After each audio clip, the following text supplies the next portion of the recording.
Welcome back, ladies and gentlemen, to the All in Crypto podcast. I am your host, Rupert. And today we're going to be talking about Cardano and the cryptocurrency space more broadly. We are delighted to be welcoming onto the show Trym Bruset, who, of course, is a product manager over at IO, originally for partner chains, and now, of course, is the sort of product lead over on Hydra. So welcome on, Trym. How are you? Thank you very much. I'm very good, thank you. I'm glad to be on. Long time fan of the channel, and it's fun to be a part of it now. Yeah, no, the pleasure is truly all mine. I wish we had got the conversation that we had off of camera on camera, but that we could potentially explore that at a later date. With all my guests, I like to really start off with a bit about themselves. So perhaps how you ended up in the cryptocurrency space, and then how you ended up in the role that you're fulfilling today. Yeah, for sure. So my journey in the crypto space has been kind of long, actually, and somewhat slow, which I think is sort of the best way to go about it. I discovered Bitcoin around 2011, 2012, thereabouts. I was studying mathematics at the time, and I read the Bitcoin white paper, and I was completely fascinated by the exact wrong thing. So what I really liked was the hashing algorithm. Whereas, all of the sort of currency and monetary aspects were kind of just went a little bit above my head at that time.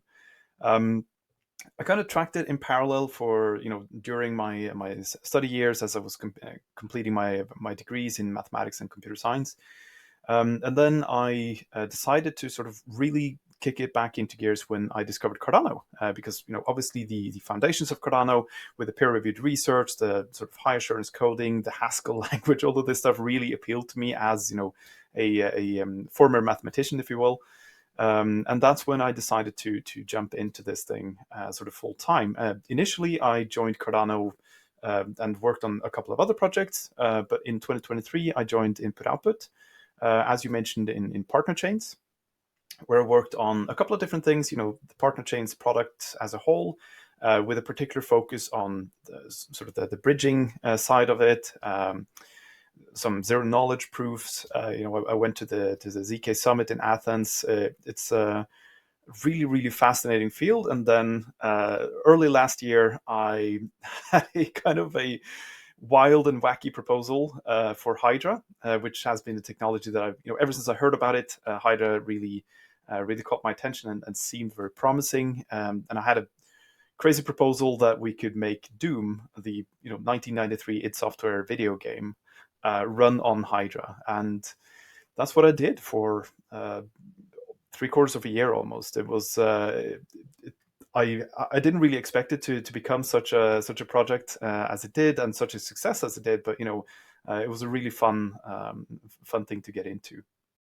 Yeah, and I think, and one reason we were so excited to have you on, there's a number of reasons, but one was certainly when I watched that Hydra Doom sort of showcase, I kind of thought, if you're doing this many transactions for this video game, this specific use case, where does that stop? Where does that start? And the world of possibilities kind of open up. And certainly the world of scale kind of becomes apparent as it relates to Cardano. And Cardano, there's this interesting thing with cryptocurrencies that they're all trying to solve the problem of scalability, and they're all doing it in slightly different ways.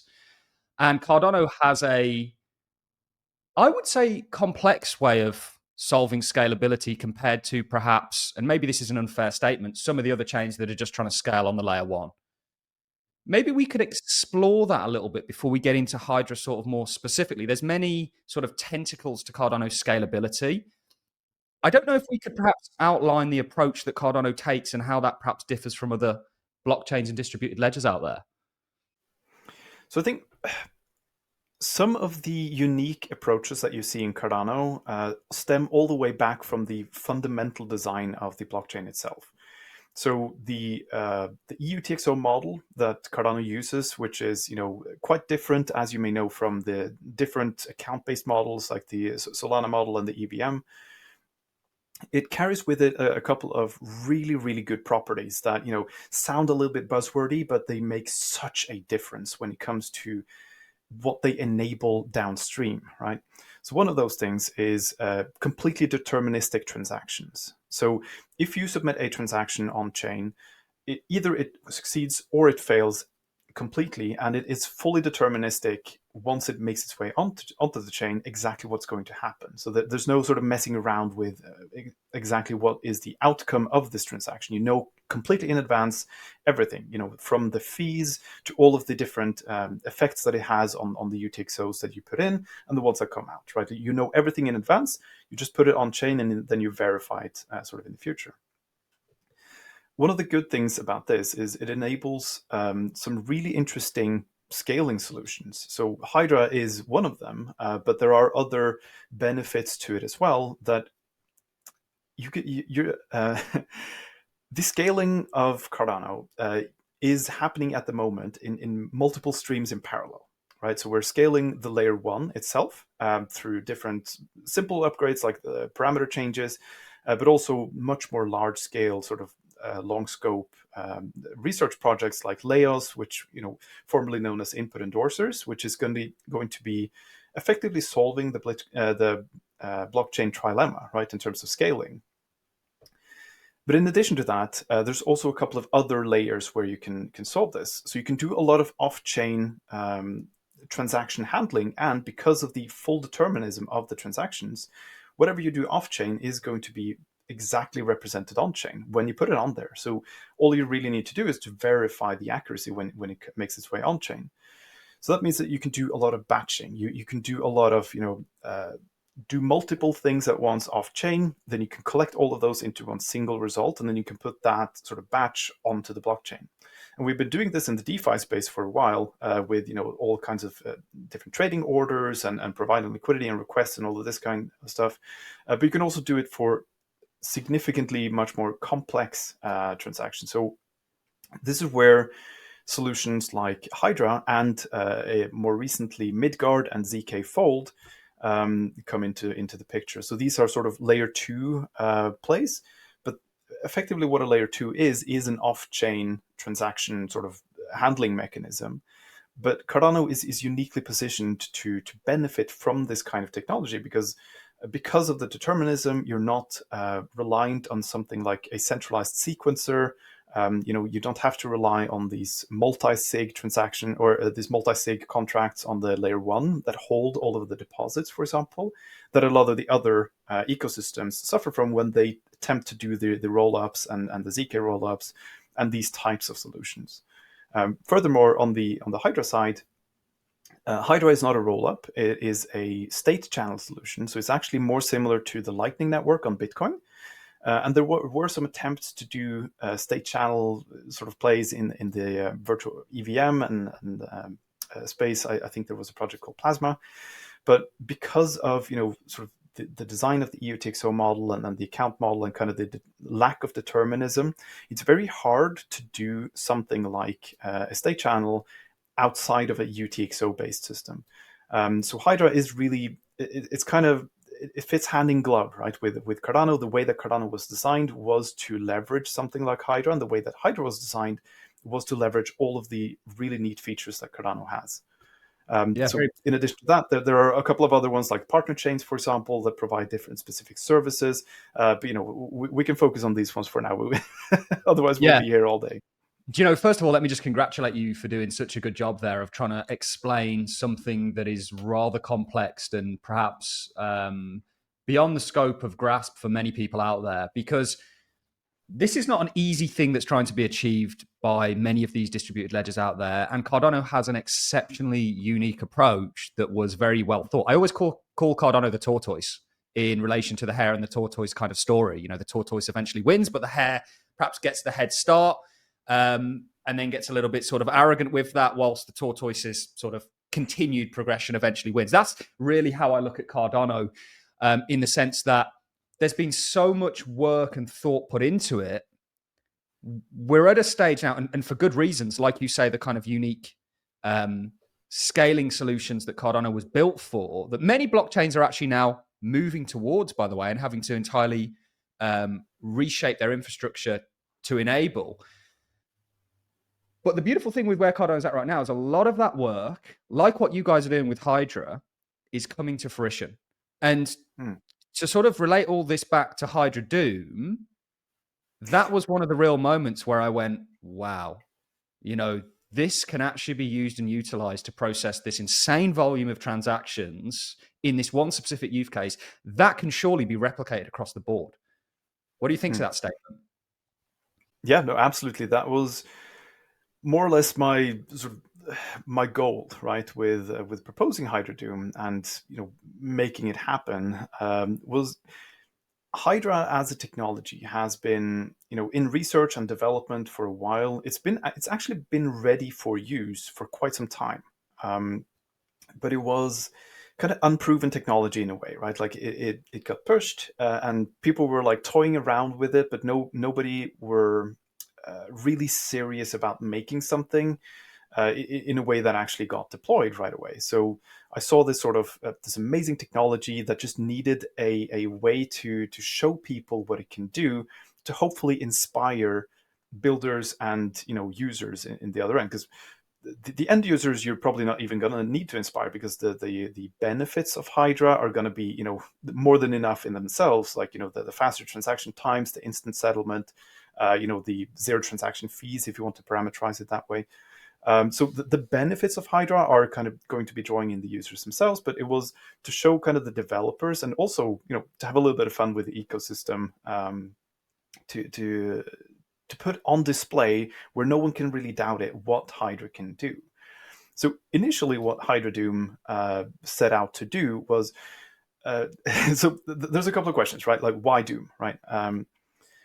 Why Doom? There's some really interesting tidbits, and I could spend all day talking about this, and I kind of have in different kind of presentations and stage talks. But effectively, Doom is a source of transactions, right? So it's a way for a couple of people to spin up a game and then generate a lot of transactions consistently over time, so that we can really test the volume and throughput of Hydra, right? Because otherwise, like if you make a DeFi application, like people are only going to make so many trades, right? And if you have to set up like a trading bot and all of this stuff, suddenly it's not really tangible anymore. It's not something that people understand. However, with a video game, you can literally play it. And furthermore, you can feel if it's being laggy, if it's super slow. Like you sense that immediately, right? Like if the transactions take too long to get verified. So there are a lot of other reasons as well. Like, the Doom game engine is a fully deterministic game engine, which is completely crazy and sort of links back to, the Cardano transaction determinism in a really neat way.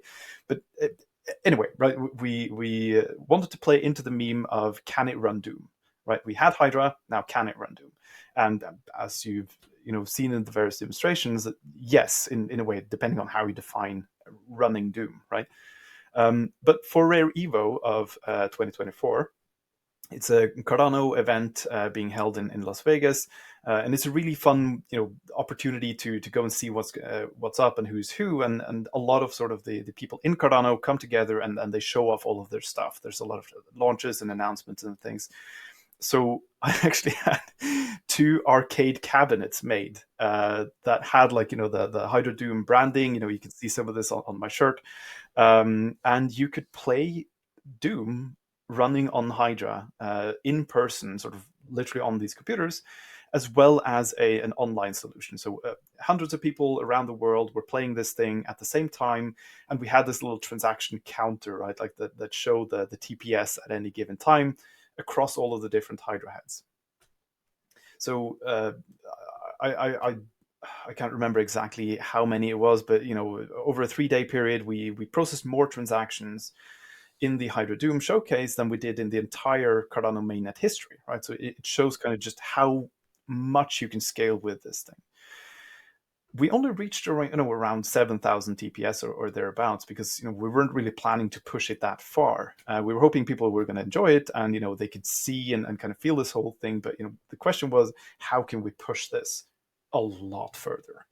And also, there were some compromises on the tech side as well that we really wanted to address. So after the demo at Rare Evo, we chose to do really kick it up a notch and do a tournament with real money on the line. So Charles, he put 100,000 USDM as the cash prize pool, or as the prize pool, and we had to do a lot of work to sort of to make this thing compatible with that format, because we need to enable multiplayer. We need to create a custom map, because the default Doom maps aren't really compatible with deathmatch.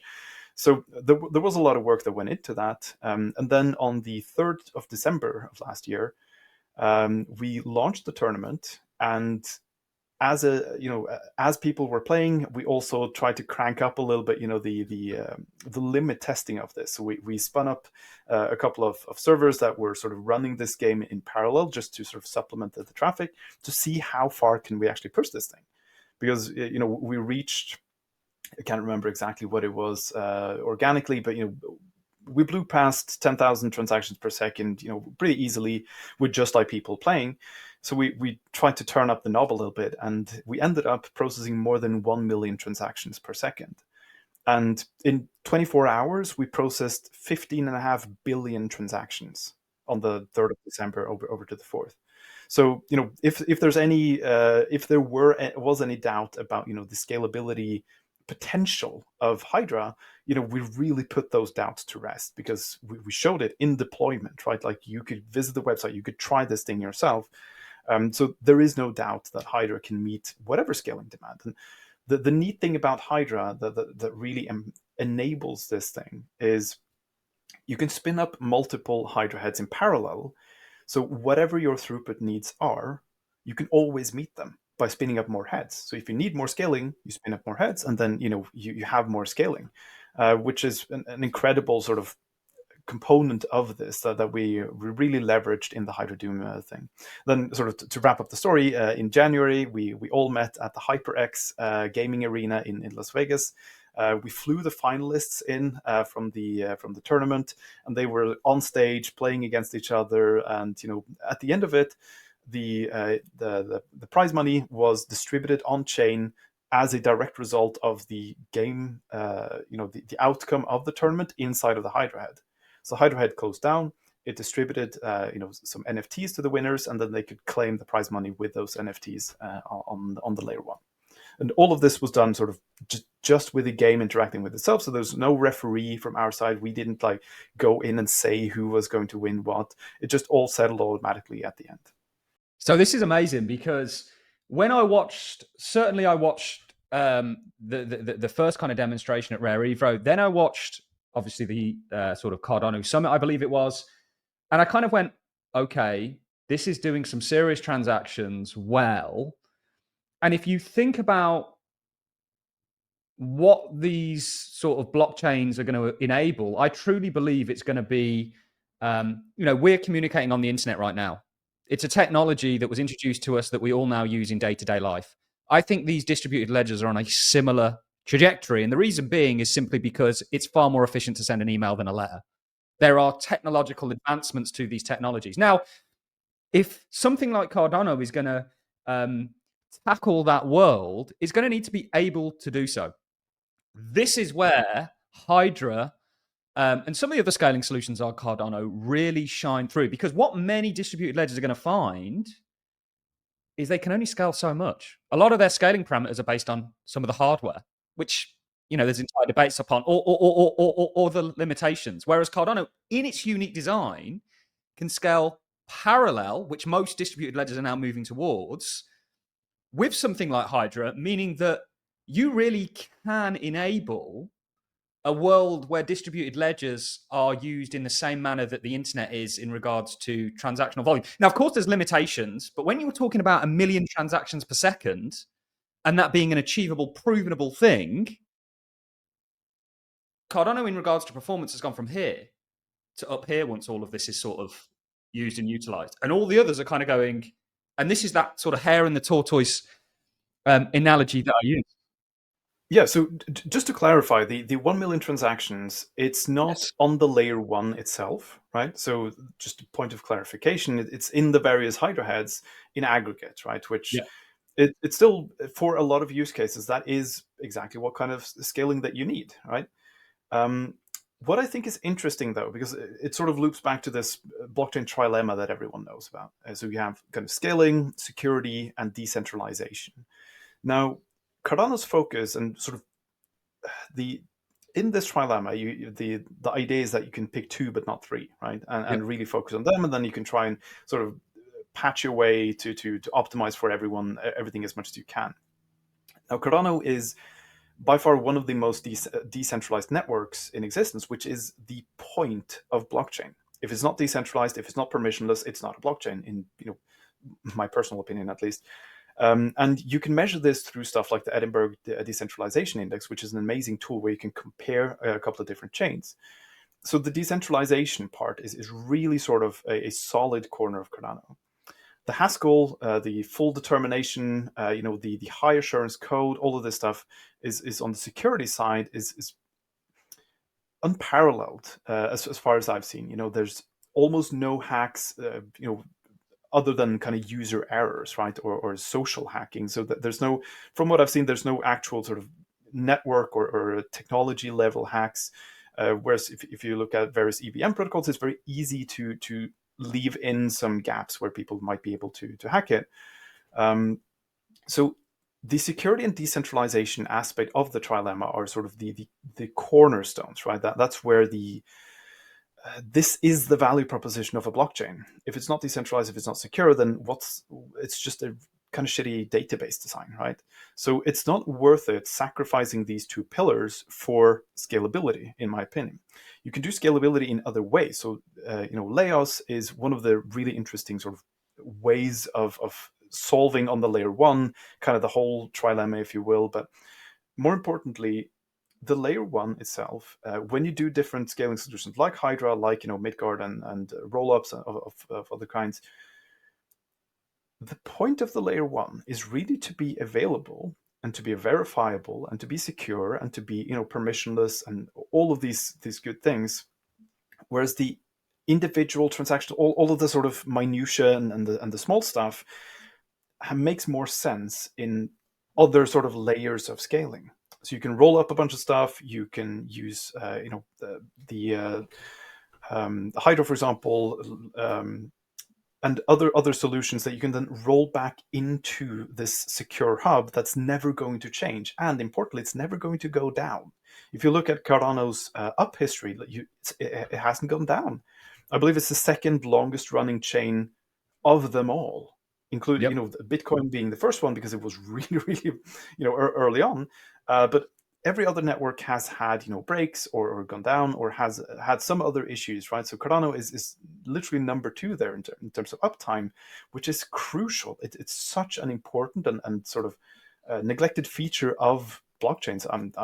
I would argue doing the scaling stuff, as long as you maintain security, as long as you maintain permissionlessness and some of these other features, you can do that in other ways, Hydra being one of them, obviously. So that's where I think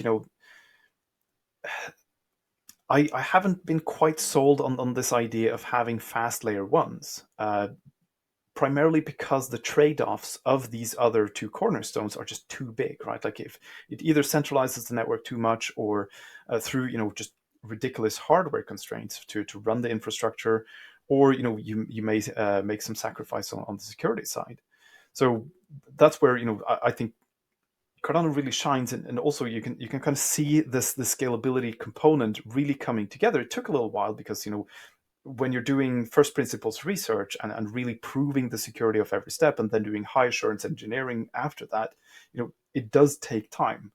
But hopefully, as demoed with HydraDoom and all of the products that are launching, hopefully this year and coming into the future on Hydra, it is very much ready for prime time. Yeah. And there are other solutions as well, like Midgard, ZK Fold, as well as obviously Laos, that make Cardano almost unparalleled in terms of the trilemma as a whole, in my opinion. Yeah, and those solutions are going to fit different use cases. Exactly. They've all got kind of unique features, and I think generally the way that the cryptocurrency space is going or distributed ledger space is going is essentially what Cardano or what I watched in 2015 on Charles's whiteboard. That was one of the things that kind of made me go, huh, okay, these guys aren't trying to do everything here. And I think at the time, 2015, we're very early. This Hmm. whole problem hadn't been fleshed out, but we knew there was issues with the trilemma and sacrifices and this sort of stuff. But it was apparent in regards to perhaps layer ones, to me, not being able to do everything. Again, going back to them being integrated into day-to-day life, they're going to need to be performant. If they can be performant, if they're not secure, what's the point? So Yeah, I and love how you kind of broke that down. And the interesting thing with Cardano is it's gone, okay, let's get these where we need them to be, and then we can come up with verifiable ways to do the rest. Maybe we could touch on how. I'll let you just jump in there and say what you want to say, and then I want to sort of dive into how you maintain security on these layers. Like, how is that actually done? Because that's a question that I think a lot of people have. They're kind of concerned. We want all the reassurance of Cardano, but we want the mm, scalability. How do we maintain that balance? But sorry yeah, to. for sure. At the end of the day, what is a blockchain for? What's the point? What are we trying to use this thing for? Blockchain is just a database, right? Like it's just a ledger where you put in different things, and what do you put in there? Do you want the layer one to forever and ever remember for everyone in the world to see that you bought a coffee at Starbucks, or that uh, sent your mate like to Quato or whatever? Like, not really. That's not what the layer one is for, in my opinion. Like, you can do that kind of thing. You can launch protocols like, DeFi, NFTs, all of these different things that people have been using it for so far. But I think that the real use cases are still um, when you roll up a bunch of stuff and have this verification, this inclusive accountability, and the sort of automation that comes from the integration of smart contracts. So, in particular, I've been thinking a lot about government systems. Now, to take an example that's close to home, in Norway, we have a sort of central registry of cars, right, and other sort of vehicles. So, whenever you want to sell a vehicle, you have to send in this application thing to this agency, and they will process it, and they will charge you, $130 or thereabouts to allow you to sell your car to someone else, right? And really what they're doing is they're just maintaining a database of who owns which vehicles, and kind of have they been updated recently, or uh, are the registration sort of valid, etc.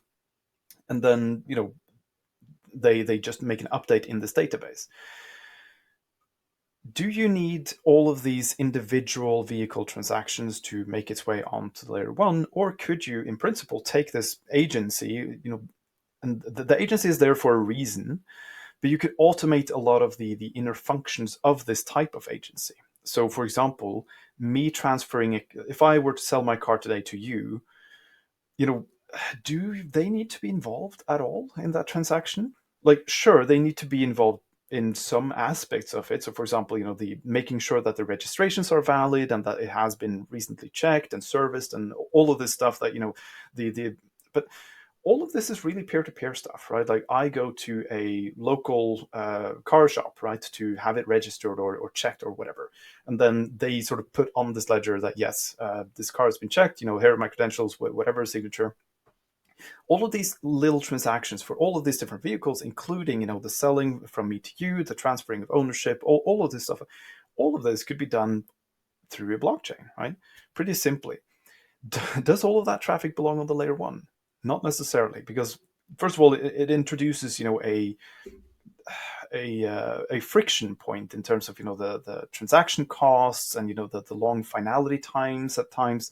But I do think that there is a very good and valid use case for blockchain technology in this case, right, to automate a lot of this stuff. But it might belong in something like a rollup, right? And then you roll up proofs of the state inside of this rollup onto the layer one that is actually securing all of this.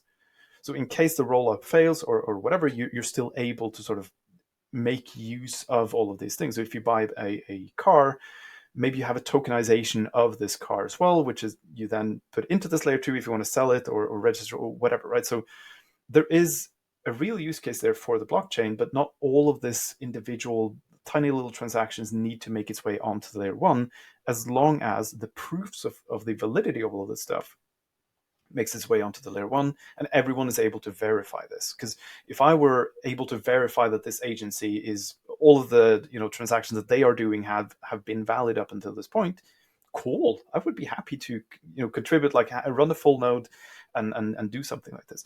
So it's just like a little bit on kind of how does the layer one fit into compared to these different scaling solutions when it comes to at scale adoption, right? Because when you're talking about millions of transactions per day, when you're talking about end users just wanting to do a thing, they don't want to pay the transaction costs, all of this stuff, like there is need for all kinds of scaling solutions. And if we want to have like a deep integration of blockchain technology into our society, and there's a lot of really interesting cases in sort of the web space as well, like actually getting to Web3, that's where some of these bespoke area scaling solutions really come in handy. And that's also why, because you can imagine thousands of these, right? Like different types of layer twos running on a layer one. Now, what do you need from that layer one? You need decentralization, you need security, right? Like those are the pillars of this thing, because the whole point of it is not going to go down and it is not going to be hacked, right? So that's why I think Cardano is uniquely suited for not just these various types of scaling solutions, but also the kinds of applications that you want to run on this thing if you want to have like deep integration into society. So it's very yeah. interesting to just jump in there. You're mentioning one sort of specific use case in regards to Norwegian car registrations and kind of tracking all of that. And by the way, I can guarantee, based on what we have here in the UK, Norway certainly further ahead, I think, in many things, but there's probably a crossover. The systems that are used for that kind of stuff are about as archaic as archaic. I mean, it's like it shouldn't be used in 2025. It's just not. Look at The all of the stuff technology's that been left. Doge has dug up, right, in the US with the lithium mine or whatever this thing is, Crazy. where they like they process the pension requests from people, but they can only do so many at a time because like this mine shaft elevator can only fit so many carts. Like, what is this?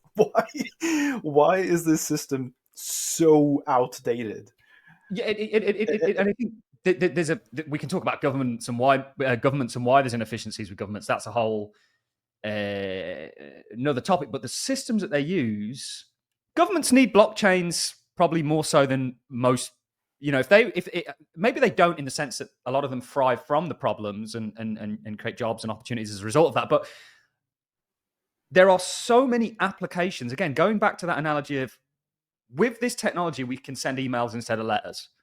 That would be true for the use case you mentioned. I've got a good friend in the music industry, and he was explaining to me how rights for music get stored and how you actually even register, how you keep up with the royalties and stuff like that. And by the end of it, I still had no idea how any of that stuff worked, because it was that complex, outdated. I mean, you have to physically file things at certain points.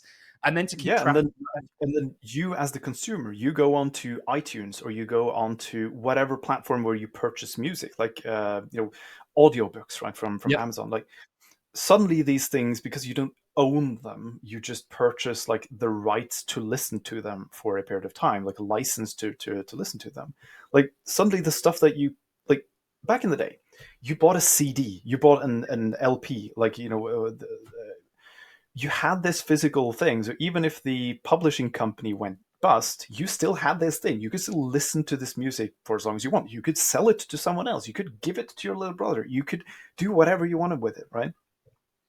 Whereas the transition into the digital world, where it's just so easy to copy, paste, and replicate things, the transition into this sort of age hasn't been as smooth as it could have been if we had something like blockchain tech that could have sort of actually handled the hard to replicate need for things like this, right? Like if we had this kind of technology from early on, we wouldn't have to deal with all of this licensing stuff. We could just like have the ownership of our own digital things from the get-go, right? And we could have actually, if you purchase something, you own it, and it doesn't really matter what happens. Like you now have this thing.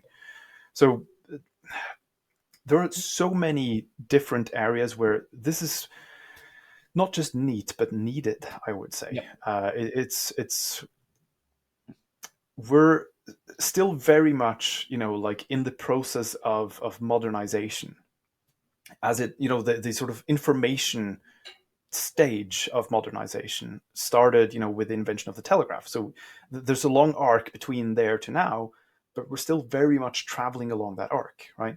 And blockchain, I believe, is a critical part of making this work, because the sort of all of the attempts that were made of digitization without this kind of solution, just it hasn't worked. So we've tried to like patch all kinds of different holes along the way, and it hasn't been suitable for the kind of solutions that we really want and kind of expect from whatever it is that we're buying. Like there's a reason we're all kind of stuck in this in this loop of having subscriptions to everything instead of ownership of stuff. Yeah, there's so many things going on. There's multiple paradigms that we're kind of addressing right now. One is the kind of venture into Web3 and the kind of evolution of the digital age more broadly. Now, before we sort of loop back around to Hydra, I think one thing that people don't understand with the opportunity that we have right now is that it's important for people to pick a side, in the sense that I would rather have something like Cardano enabling that Web3 than a lot of the sort of monopolies that already exist that will undoubtedly venture into and try and do some sort of a similar solution, but with control being maintained. Really, Cardano, for me, is the evolution of Bitcoin, in the sense that Bitcoin tried to come up with a decentralized money. Cardano said, okay, well, let's take this technology and add to it, and let's add capabilities to it. So we can't just tackle that use case. We can tackle all these other use cases, and a lot of that we're talking about today. And it's truly amazing. And Cardano is that decentralized. I think one reason decentralization is so important is because it does literally give, there's many technical reasons why it's important, but more socially, it really does give power back to individuals. And we can come on to governance a little bit later in regards to some of the things we're seeing and how you now have a chance to take part in what would have previously been a monopoly that controlled your life. So talking, down the line, maybe we come back to Hydra a little bit and just talk about how is this stuff actually implemented? We talk about Hydra heads, we talk about spin up. It's quite a deep topic. Before we do that, though, let's talk about how Hydra maintains secure. So obviously with rollups, it goes back to the layer one. How can you guarantee security on Hydra and that it works essentially? Yeah, so I invite anyone who's interested, and especially if you want like all of the technical details, but there are some higher level explanations as well, to visit hydra.family, just as a reference, putting it out there.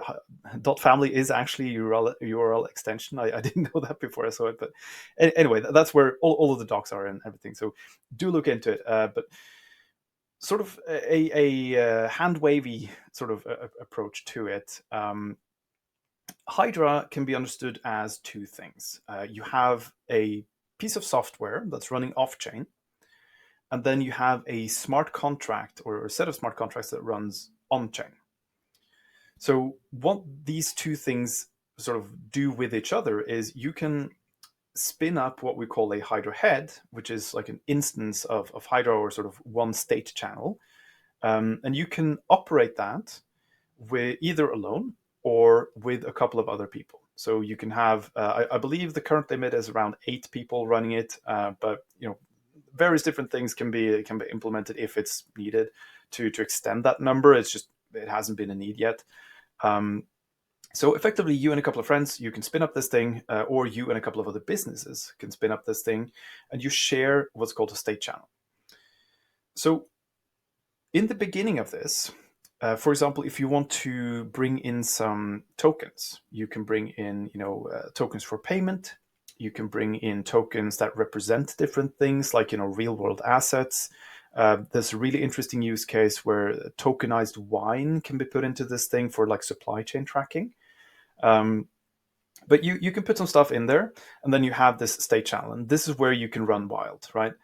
Inside of the state channel, it's like the Cardano ledger. You have UTXOs, you have smart contracts, you have transactions, all of this stuff, but there's no block producers, right? There's no stake pool operators. It's just you and the other people that are running these nodes that look at and all come to agreement on the transactions in there.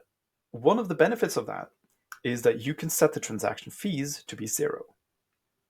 And because the operator set is smaller, the time to finality is effectively instant. As soon as everyone's seen and signed off on this transaction in what's called a snapshot, you know that it's settled, it's final, right? So from that point on, this thing isn't going to roll back, right, inside of the Hydra head, which is really neat because that rollbacks is something that can happen on the layer one due to how the network works, right? So that's a really good trade-off that you can do inside of Hydra. And as we've shown with HydraDoom, it's performant enough where you can run, Doom running real time, every single frame of the game being a smart contract transaction that is submitted and verified inside of the Hydra head. So it's performant enough to do a lot of different types of applications. And you can do as many as you want, really. Like you can run hundreds or thousands or 2 transactions inside of the Hydra head. It doesn't really matter. The only thing that matters is all of the stuff that gets put in there, how it's shuffled at the end, and that's kind of what you put back onto the layer one. So at the end, when you're done with all of the stuff that you're doing, so for example, if it's a poker game or if it's like a fantasy league game or something like that, right? Like you play with your mates, you collect some stuff, and then like I owe you 50 ADA. You earned like 100 for this match or whatever. Like at the end of that whole process, you have this sort of state that you want to settle, like, okay, this guy should have this much, this guy should have that much, etc., all the way down. That's what gets put back to the layer one. So from the layer one's perspective, you and your friends put some ADA into a Hydra head, nothing happens, and then suddenly everyone agrees that, okay, this is how we're going to split it, right? So from the layer one's perspective, it doesn't really matter how much happened on the outside, on the off-chain. This is what happens on the layer one. Now, because you use the same ledger technology, the same types of signing, the cryptographic verification, the same type of smart contracts, all of this stuff, and the determinism of all of these components from Cardano, you can rest assured that if a transaction was valid inside of a Hydra head and everyone agreed, then it's going to be valid. It was as if you ran it on the layer one, but you could do it in this sort of custom parameter environment, like having no fees, for example. There are a couple of things that you can do with this. So one thing is obviously running a bunch of transactions with no fees. That's kind of the canonical use case. Something else that's interesting as well is you can set the transaction size limit to be as big as you want. You can set the smart contract complexity limits to be as big as you want. So you can create a really, really big system, and you can run it inside of Hydra that could never run on the layer one, even though it follows the exact same rules. It's just parameterized differently. So we call this property, right, of the stuff that's happening inside of the Hydra head could just as equally happen on the main chain, just with different parameters. And you use tokens that are deposited from the main chain and that get settled on the main chain. That's what we call isomorphism. So the state channel is isomorphic to the layer one. It's a very technical way of describing or saying basically this, right? So there are 2 ways as well. So sort of on the topic of security, how do you know whether or not this thing is secure? What's happened in a Hydra head is secure? The canonical use case is a pure peer-to-peer application. So if you run a business and you want to collect or connect with a couple of other businesses to provide services back and forth or whatever, since you are operating the head, the only way that you will ever approve a transaction is if it is actually valid and you approve of it.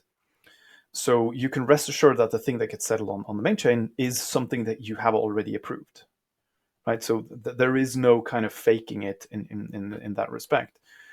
There is another way of running it, however, which is what we call a delegated head. So if you don't want to run the server, which a lot of people don't want to run servers, especially if it's heavy to run, but if it's a light enough application where you can run it in the browser or you can run it on your mobile device, it's not really that big of an issue.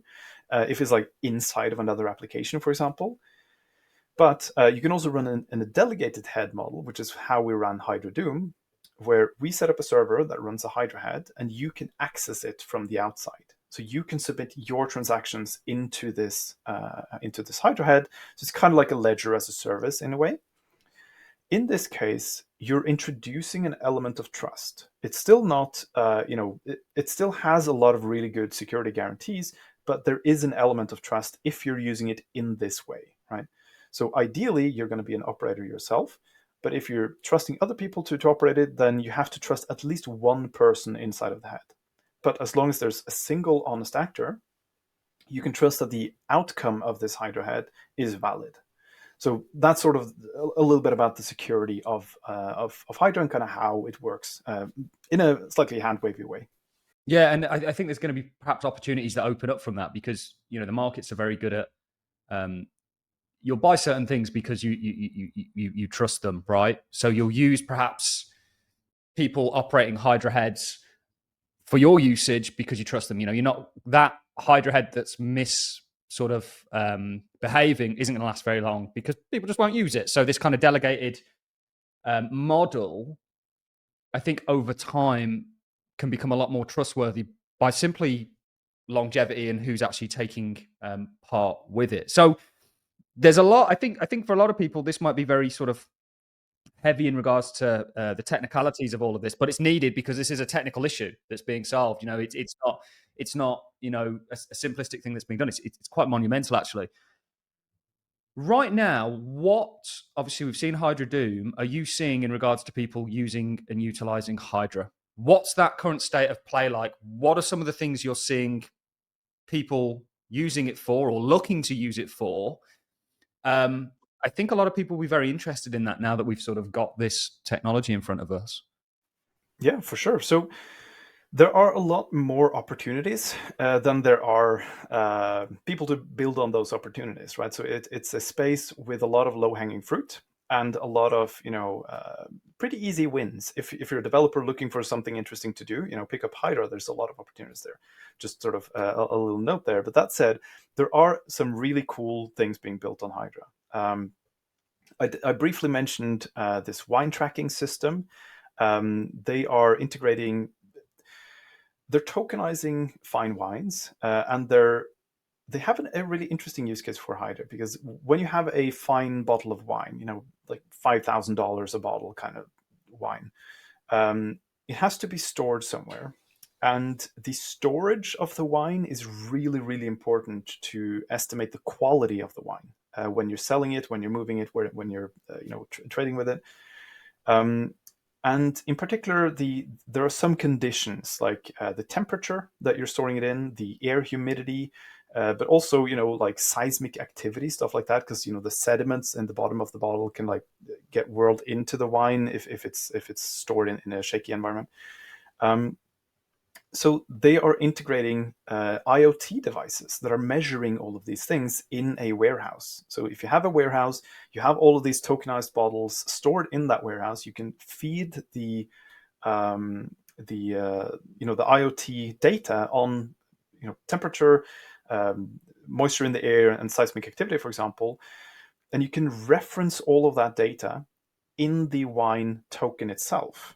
Due to something called SIP68 tokens, which is a really neat thing that we have on Cardano. It's where a token can reference the state of another thing, and then that other thing can be inside of a Hydra head, and then you can sort of run continuous updates on it, which is a really interesting use case. It's I think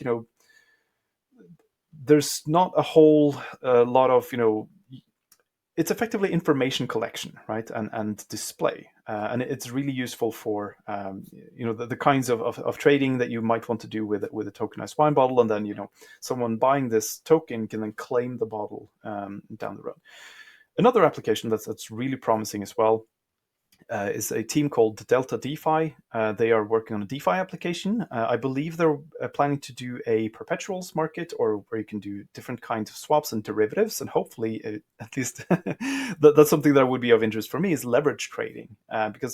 Because Hydra can be so performant, one of the problems with doing this kind of thing on a blockchain is if the block time is like 20 seconds, or if it's, if the time to finality is whatever, then you're going to struggle with a couple of different things. And if the transaction fees are, 50 cent or whatever per trade, in adding to that, batcher fees and whatever, suddenly there's a bunch of trading activity that you can't really do on the layer one. Stuff like this, it leverages a lot of the good things, the UTXOs, the smart contracts, the security, all of this stuff. But by putting it into a Hydra head, you can do a lot of really high frequency trading, or stuff that needs to be liquidated almost instantly because of price swings, like leverage trading. And I think it has some real promise, because when you introduce that kind of product, those kinds of trading solutions, that's when the volume really multiplies, right? Because when you can trade it with leverage, suddenly small trades become big numbers. So I think that's a really promising and an interesting application that they're building. Another one that I wanted to touch on as well is perhaps a little bit less spectacular, but it's something that I think is really promising. And it's a voting application that's running on Hydra, where different people, identified in whatever way. Probably you can use different identity solutions if you want, but for this application, I believe it's like a whitelist or something for the wallet. Anyway, people can vote for things inside of a Hydra head, which means that you have your wallet, you provide a signature of your choice for voting, and then you use like a Merkle tree to collect all of these votes into a single root that you then put back onto the chain. And what you achieve with this is you have a proof on chain that you voted, and you voted this way.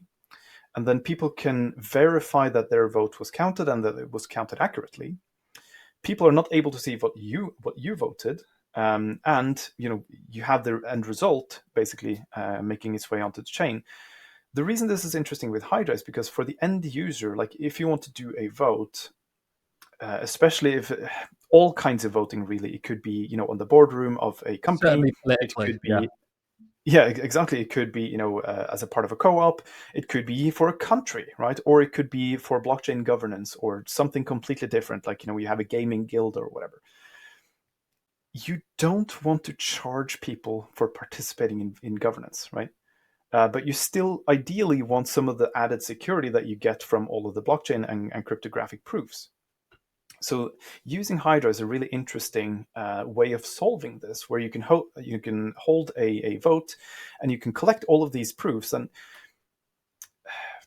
because there are so many moving parts, like why is this useful? Why is this interesting? Well, it's impossible for someone to spoof your signature. So if you sign, I vote right, whereas you can vote left or right, and you say, okay, I vote right, signed with your cryptographic key, there's no way of spoofing that.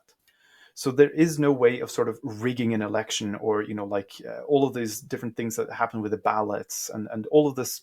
There's always some controversy surrounding voting, and this would solve almost all of them, right? If you integrate this with a proper identity solution, and you sort of try to run like a national election on something like this, it would actually be a really, really interesting sort of showcase that you can actually run this scale sort of infrastructure on blockchain technology. It's pretty incredible, really, when you think about the real world applications that are going to be enabled on this. And certainly there's calls for reform in voting systems. I think also exceptionally interesting was the point that you made there, that there's kind of unlimited opportunity right now, but there's perhaps, I wouldn't say a lack of, but not enough entrepreneurs going, hang on, let's take advantage of this technology that's out there. If you're an entrepreneur right now, one of the best places you can be is in this space and looking to use and utilize this technology and address inefficiencies with the current legacy systems. Trym, it's exceptionally exciting, all the things that are going on and all the things that have taken place and that are still to come. Let's maybe finish things off with what's still to come. What are you excited about this year and further ahead? Oh, so many things. So on the Hydra side, it's really seeing these things get launched, these products, right? That people are using Hydra in other things to make stuff happen. I know for a fact that there's at least going to be one really cool demo for Rare Evo. So if you're able to make it out there, I would recommend maybe swinging by this one, because it's going to be a lot of fun. But also the other products that I mentioned, Hydra has been sort of working quietly for a while. It's been ready, kind of, for a while, and it's really ready for its prime, I would say, at this point. And I'm looking forward to see all of these new builders that come in, pick it up, and do some interesting things with it.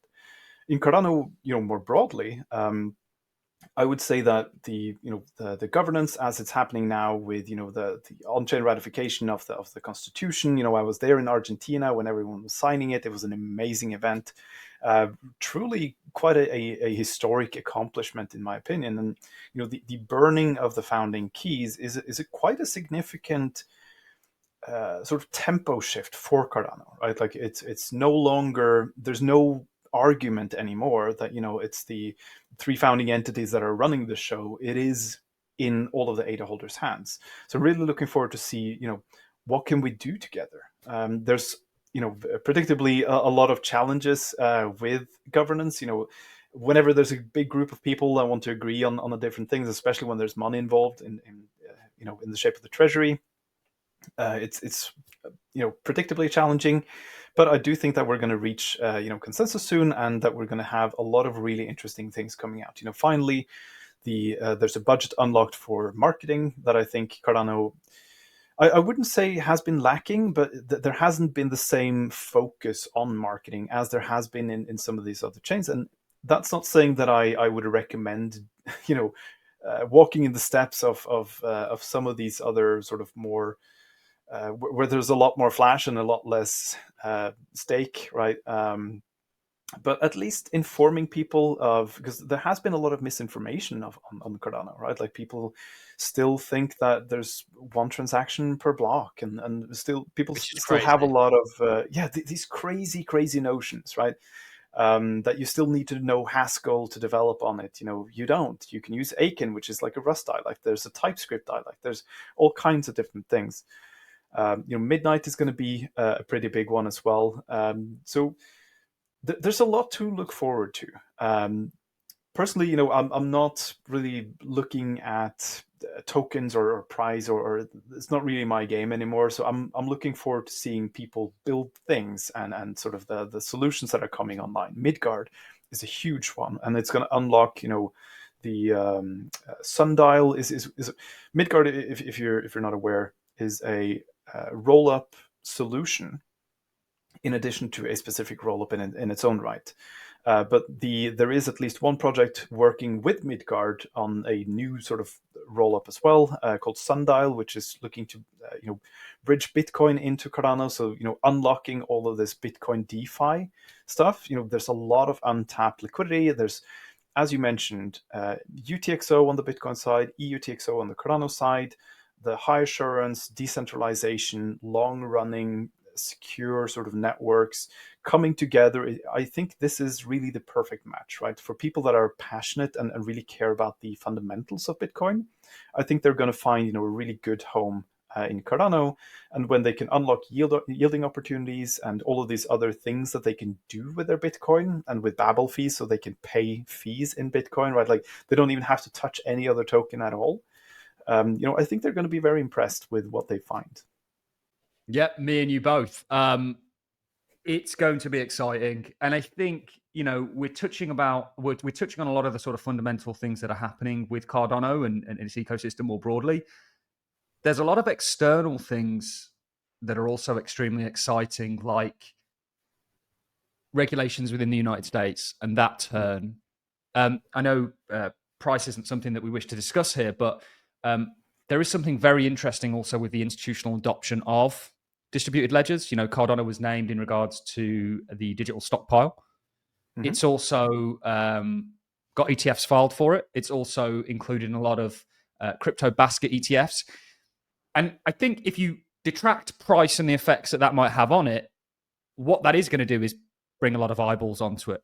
Probably more importantly in regards to what we're talking about and developers coming on and kind of enabling tomorrow's digital world. Trym, it has been an absolute pleasure, my friend. I look forward to having you back on. You've got an open invitation. It was honestly truly a pleasure. Very educational for me. And I just want to thank you sincerely for coming on and spending the time with us. Yeah, I appreciate you inviting me. It's again, I've been a long time viewer of the channel, big fan. So it's really fun to be invited on here. I might have a project kind of in the making that I'll hopefully we can dig a little bit deeper into that one next time. It's a fun one. But yeah, it's been a pleasure. I appreciate you inviting me on here. No, the pleasure is all mine. Like I said at the start, we'll leave links to where you can find Trym, where you can find more about Hydra, Cardano, and everything else in the description. That's it from us, guys. Thanks for watching, and we'll see you in the next podcast.